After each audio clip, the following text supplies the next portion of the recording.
Hello दोस्तों, ये जो हमारा सेट है बिहार बीएसएससी का प्रैक्टिस सेट 9 है जो खान सर के बुक का है। तो हम लोग पूरा 8 प्रैक्टिस पेपर का पहले वीडियो बना चुके हैं, आप लोग देखे भी हैं, काफ़ी प्यार भी मिला उस वीडियो पर। जाइए उस वीडियो को देखिए। फिलहाल आज हम नमक का सोल्यूशन करने वाले हैं। तो आपके सामने पहला प्रश्न है, मोहनजोदड़ो में कौन सी संरचना मिली है जो सबसे महत्वपूर्ण है। तो भैया मोहनजोदड़ो से क्या क्या सब मिला है मैं आपको बताता हूँ। क्या क्या सब मिला था, अन्नानागार पूछे या स्नानागार पूछे या स्नानागार पूछे या कांसे की नर्तकी पूछे, ये सब कहाँ से मिला था। तो ये सब मिला था मोहनजोदड़ो से। अब इस बात को हम याद कैसे रखेंगे, तो इसके लिए एक ट्रिक बताए थे। एक लड़का था जिसका नाम था मोहना से याद रखिएगा मोहनजोदड़ो। और वो क्या था, पंडित था। तो वो रोज नहाता से आप याद रख लीजिएगा स्नानागार। क्या याद रखिएगा, स्नानागार। अच्छा, पंडित था तो खैबो करता था पूरा दबा करके, तो खाना खाता था वो ज़्यादा, तो इससे याद रख लीजिएगा अन्नानागार। क्या याद रखिएगा, अन्नानागार। लेकिन उसमें एक बैड हैबिट था। क्या था कि वो डांस देखने का शौकीन था। तो कांसे की नर्तकी पूछेगा कि ये सब कहाँ से मिला था।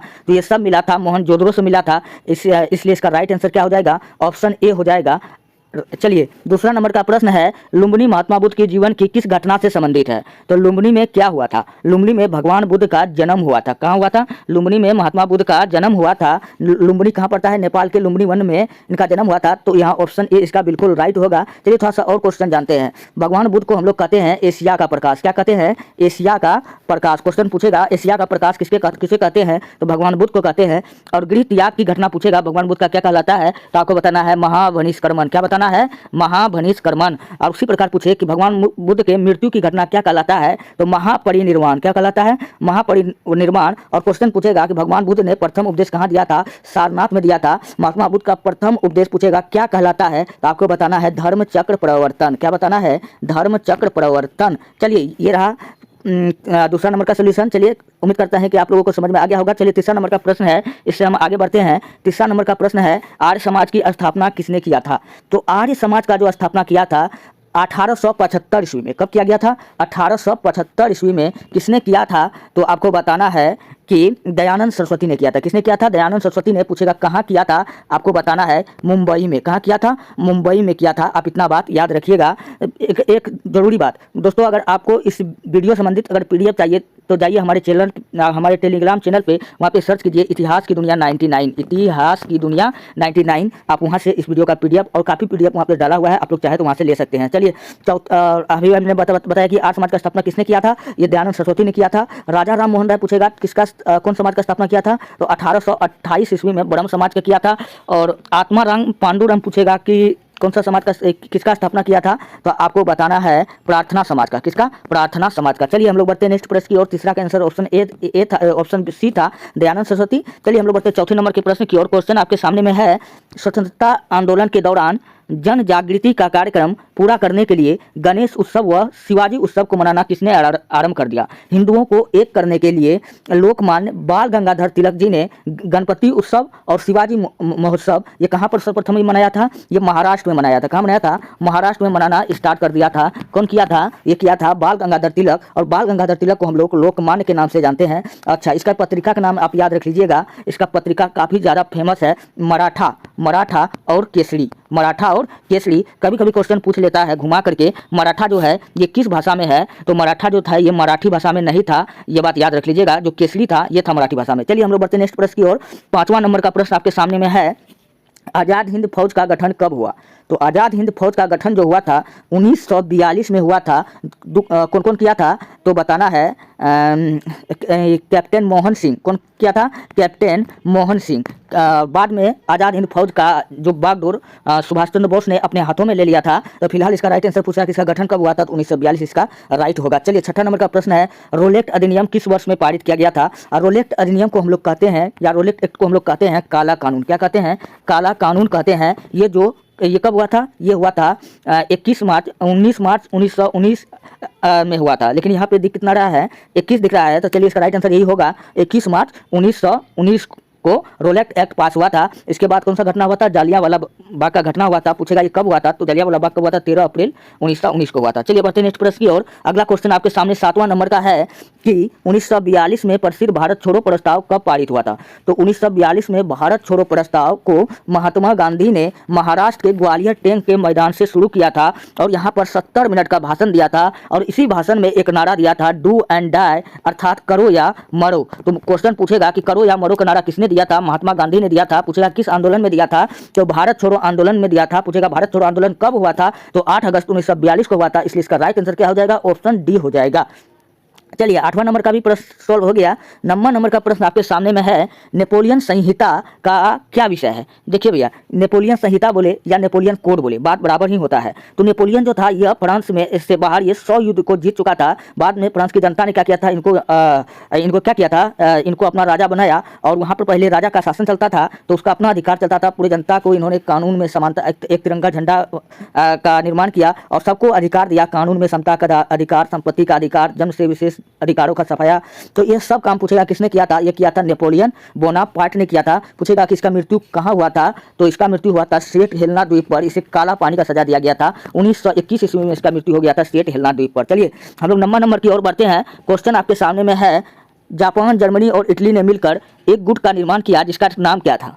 तो उसका नाम था, कौन सा नाम था? हम सबको पता है। क्या पता है कि प्रथम विश्व युद्ध जो हुआ था वो कब हुआ था? 1914 से 1919 तक चला था। 1919 तक चला था। इसमें 37 देश ने भाग लिया था। कितना?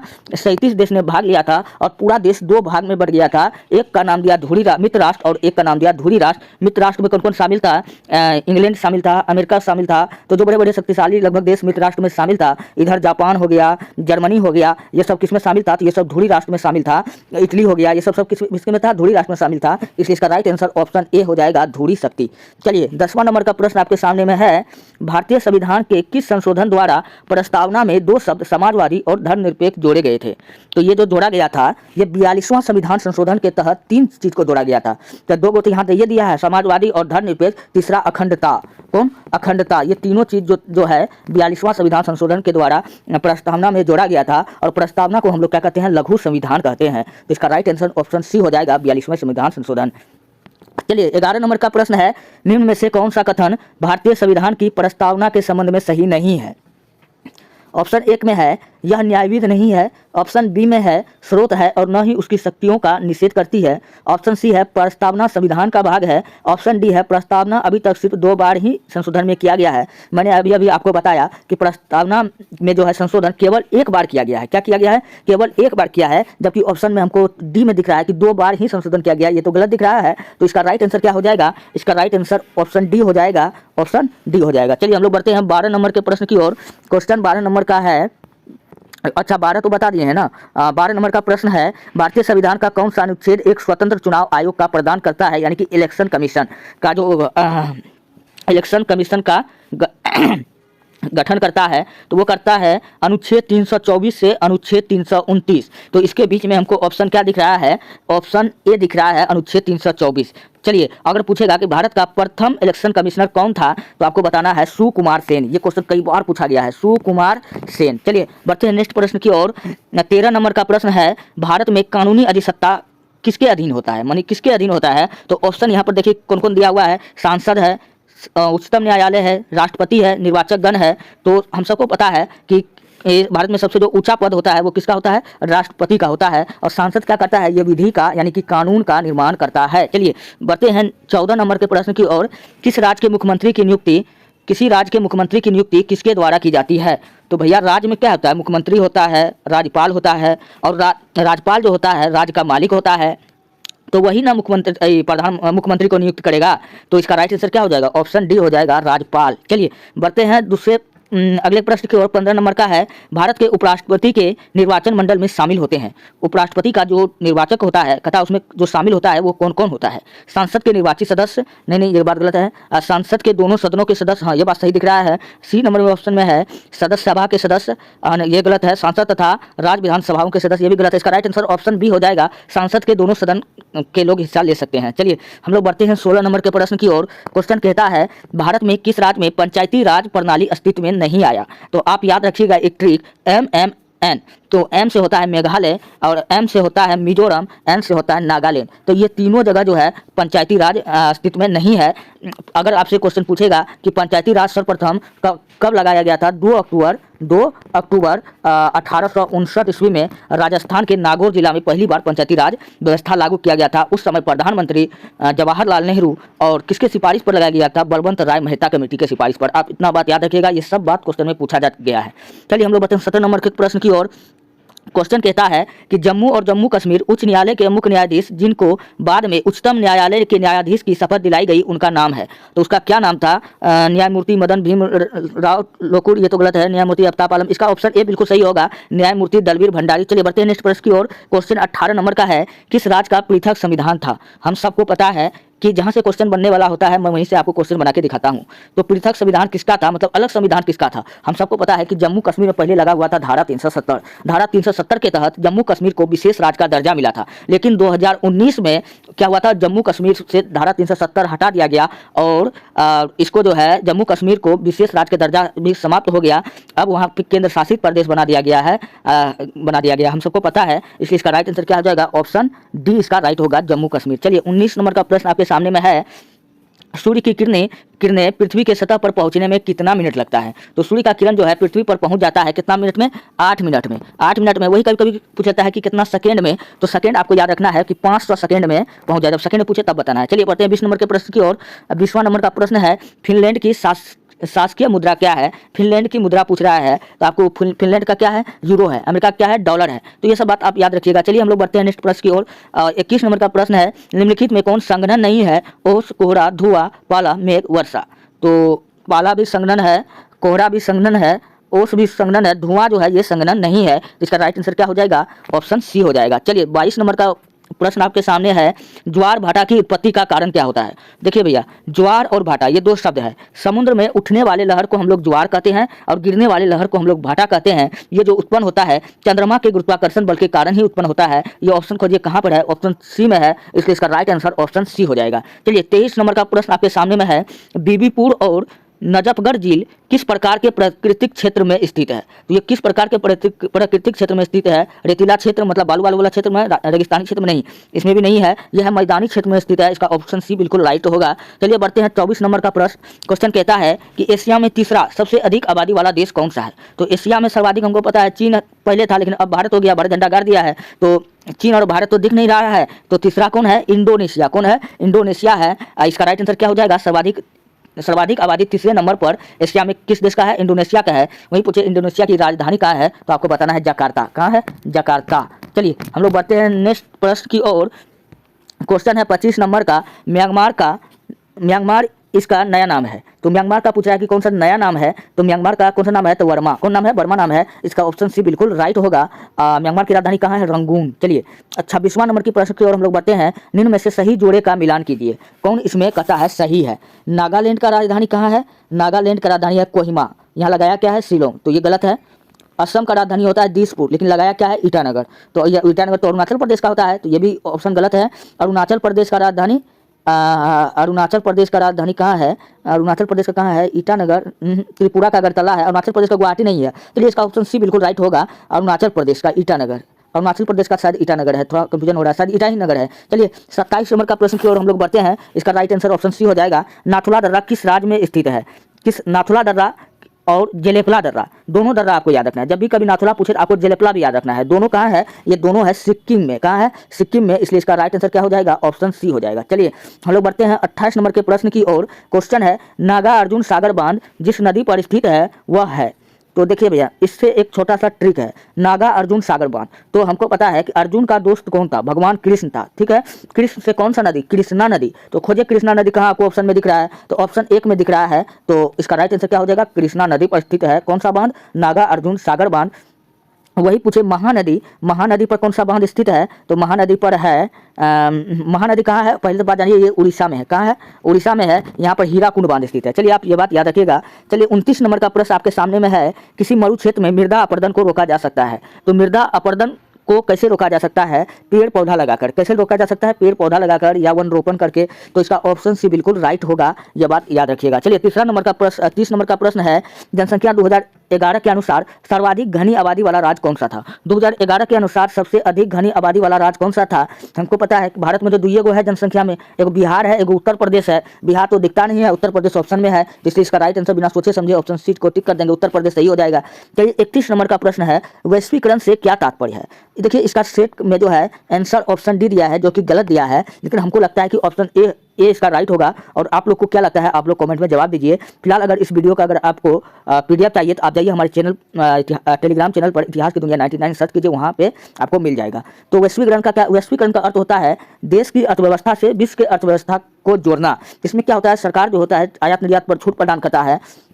यहाँ पर ऑप्शन जो हमको ए इसका बिल्कुल राइट लग रहा है, अपनी अर्थव्यवस्था विश्व अर्थव्यवस्था में सामंजस्य स्थापित करना, लेकिन इसका ऑप्शन सेट में दिया है ऑप्शन डी, जो हमको गलत लग रहा है। चलिए अगर आप लोगों का सही लग रहा है तो कमेंट में बताइए। चलिए 32 नंबर आप अपना राय दे सकते हैं। 32 नंबर का प्रश्न है, 1 रुपया के नोट किसके द्वारा जारी किया जाता है? जो 1 रुपया का जो नोट है उसको जारी करता है भारतीय रिजर्व बैंक। कौन करता है? भारतीय रिजर्व बैंक। इसे केंद्रीय बैंक या बैंकों का पापा या बैंकों का बैंक भी हम लोग कहते हैं। इसका स्थापना हुआ था 1 अप्रैल 1935। 1 अप्रैल 1935 में हुआ था। पूछेगा किसके सिफारिश पर हुआ था, तो बताना हिल्टन आयोग के सिफारिश पर हुआ था। किसके सिफारिश पर हुआ था? हिल्टन आयोग के सिफारिश पर हुआ था। कई बार क्वेश्चन ऐसे घुमा के भी पूछा गया है, इसलिए मैंने आपको हिल्टन आयोग के बारे में बता दिया।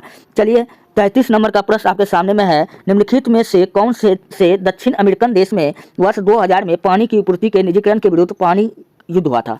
तो प्रथम विश्व युद्ध के दौरान जो था बोलिविया जो था वो काफ़ी ज़्यादा कर्ज ले लिया था, जिसके कारण यहाँ पर क्या हुआ था, पानी का संकट उत्पन्न हो गया था। तो इसका राइट आंसर क्या हो जाएगा? ऑप्शन सी हो जाएगा, बोलिविया इसका राइट आंसर होगा। चलिए 34 नंबर का प्रश्न आपके सामने में है, निम्न में से कौन सा नकारात्मक स्वतंत्रता का प्रतिपादक है? नकारात्मक स्वतंत्रता का प्रतिपादक है, ये कौन है? ऑप्शन एक है लास्की, ऑप्शन बी है आइडिया बर्लिन, ऑप्शन सी है मार्कस, ऑप्शन डी है इनमें से कोई नहीं। तो इसका राइट आंसर हो जाएगा ऑप्शन ए हो जाएगा लास्की। चलिए 35 नंबर का प्रश्न है, मानवाधिकार दिवस कब मनाया जाता है? जो मनाया जाता है 10 दिसंबर को। पहली बार कब मनाया गया था? तो 1948 में। आप ये भी बात याद रख लीजिएगा। चलिए हम लोग बढ़ते हैं नेक्स्ट प्रश्न की और। क्वेश्चन 36 नंबर का है, इस राज्य में विश्व प्रसिद्ध अजंता की गुफाएं स्थित है। जब भी आपको कहीं अजंता की गुफाएं मिले, आप एक गुफा का नाम और याद रख लीजिएगा, एलोरा की गुफा। अजंता और एलोरा की गुफा दोनों कहाँ पड़ता है? ये पड़ता है महाराष्ट्र में। कहाँ पड़ता है? महाराष्ट्र में पड़ता है, इसलिए इसका राइट आंसर क्या हो जाएगा? ऑप्शन बी हो जाएगा, महाराष्ट्र। चलिए 37 नंबर का प्रश्न आपके सामने में है, अपतृष्ण के जीव वैज्ञानिक नियंत्रण में अपेंसिया अपतृष्ण के नियंत्रण हेतु प्रयुक्त होने वाली कीट का नाम बताइए। तो उस कीट का नाम क्या है भैया? उसका नाम है कॉचनिल कीट है। इसका ऑप्शन भी बिल्कुल राइट होगा। चलिए 38 नंबर का प्रश्न है, निम्न में से कोशिकाओं का कौन सा भाग पशु कोशिकाओं में नहीं होता है? तो पशु में नहीं होता है, क्या नहीं होता है? केंद्रक, हाँ ये होता है, ये भी होता है। कोशिका द्रव, ये भी होता है। और कोशिका झिल्ली, ये भी होता है। कोशिका भित्ति नहीं भैया, कोशिका भित्ति जो होता है ये होता है पेड़ पौधा में। क्या किसमें होता है? पेड़ पौधा में पाया जाता है कोशिका भित्ति। और मनुष्य में और जानवर में ये सब में नहीं पाया, पशु पक्षी में ये नहीं पाया जाता है। कोशिका भित्ति करता क्या है? ये पेड़ पौधा को सुरक्षा प्रदान करता है। क्या करता है? सुरक्षा प्रदान करता है। चलिए 39 नंबर का प्रश्न, इसका राइट आंसर क्या हो जाएगा? ऑप्शन सी हो जाएगा। और ये सब गलत है ऑप्शन, ये सब इसमें पाया जाता है, मनुष्य में पाया जाता है। चलिए 39 नंबर का प्रश्न है, एंजाइम मदद करता है। सबसे पहले जानिए कि एंजाइम क्या है। एंजाइम दोस्तों एक प्रोटीन है। क्या है? एक प्रोटीन है। एंजाइम क्या है? एक प्रोटीन है। उसी प्रकार पूछे ऊन क्या है? तो ऊन भी एक प्रोटीन है। यह बात याद रखिएगा, कई बार पूछा गया है। लेकिन यहाँ पे क्वेश्चन क्या कह रहा है? एंजाइम मदद करता है। एंजाइम किस में मदद करता है? तो ये करता है भोजन पचाने में। किस में करता है? भोजन पचाने में। इसका ऑप्शन भी बिल्कुल राइट होगा। चलिए हम लोग बढ़ते हैं 40 नंबर के प्रश्न की ओर। क्वेश्चन आपके सामने में है 40 नंबर का, समान श्वास दर क्या होता है? सामान्य मनुष्य का जो श्वास दर होता है वो 12 से 16 प्रति मिनट होता है। अगर किसी का कम होता है तो वो सामान्य मनुष्य नहीं है, उसमें थोड़ा गड़बड़ी है। चलिए इसका राइट आंसर क्या हो जाएगा? ऑप्शन डी हो जाएगा, 12 से 16 प्रति मिनट। 41 नंबर का प्रश्न है, निम्नलिखित में से कौन सा अंग अप्रयुक्त या क्षतिग्रस्त डिंबाणु को हटाने में सक्षम है? तो वो कौन सा अंग है? तो इसका राइट आंसर ऑप्शन सी हो जाएगा, तिल्ली। क्या हो जाएगा? तिल्ली जो है क्षतिग्रस्त अंग को हटाने में सहायता प्रदान करता है। चलिए 42 नंबर का प्रश्न है, नर प्रजनन तंत्र के विषय में कौन सा विकल्प सही है। नर प्रजनन तंत्र के बारे में कहता है कि इनमें से कौन सा सही है। तो नर प्रजनन में क्या पाया जाता है, प्रोस्टेट ग्रंथि, टेस्टोस्टेरोन हार्मोन, शुक्राणु, हाँ ये तो पाया जाता है, ये पाया जाता है। अंडवाहिका, ये तो महिलाओं में पाया जाता है, विषाणु अंडवाहिका ये सब महिलाओं में पाया जाता है, गर्भाशय उर्वाशय। तो इसका राइट आंसर क्या हो जाएगा, ऑप्शन ए हो जाएगा। एस्टेट ग्रंथि पूछेगा यहाँ से कौन सा हार्मोन निकलता है, तो टेस्टोस्टेरोन हार्मोन निकलता है, आप ये भी बात याद रखिएगा। चलिए 43, इसका ऑप्शन ए बिल्कुल राइट होगा। 43 नंबर का प्रश्न है, वह ट्रिपलेट कोड जो अनुवाद प्रक्रिया को रोकती है, तो वो कौन है, तो वो है UAA। UAA जो है अनुवाद प्रक्रिया को रोकती है, इसलिए इसका राइट आंसर ऑप्शन बी हो जाएगा। बढ़ते हैं 44 नंबर की ओर। क्वेश्चन है, निम्नलिखित में से कौन सा पादप मलेरिया रोधी का एक स्रोत है, मतलब मलेरिया का दवा बनाया जाता है उस पौधे से। तो सिनकोना के छाल से, सिनकोना का एक पौधा है, इसका छाल से भैया बनता है, इसका छाल से बनता है कुनैन। क्या बनता है, कुनैन बनता है, जो मलेरिया के उपचार में, मलेरिया के बीमारी में भगाने में, हटाने में सहायता प्रदान करता है। सिनकोना के छाल से क्या बनता है, कुनैन बनता है, जिससे मलेरिया का उपचार किया जाता है। इसलिए इसका राइट आंसर क्या हो जाएगा, ऑप्शन डी हो जाएगा, सिनकोना। चलिए हम लोग बढ़ते हैं, कितना 44 हो गया। 45 नंबर का प्रश्न है, पुष्प में किस हिस्से में पराग का उत्पादन होता है। तो पराग का जो उत्पादन होता है वो होता है परागकोश,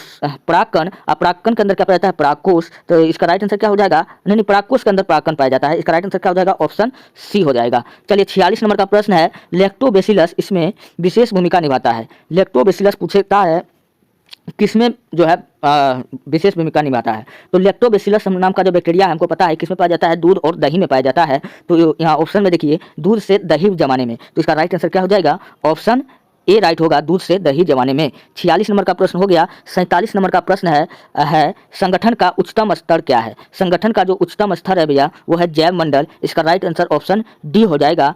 48 नंबर का प्रश्न आपके सामने में है, आवेग का विमीय सूत्र है। आवेग का जो विमीय सूत्र है ये पूछ रहा है, तो ऑप्शन ए में दिया हुआ है Ml2-2, ये तो बल का है, Ml-2T ये भी नहीं है, Ml-1T, Mlt-1, हाँ ये है, ये आवेग का विमीय सूत्र है, इसका राइट आंसर ऑप्शन डी हो जाएगा। चलिए 49 नंबर का प्रश्न आपके सामने में है।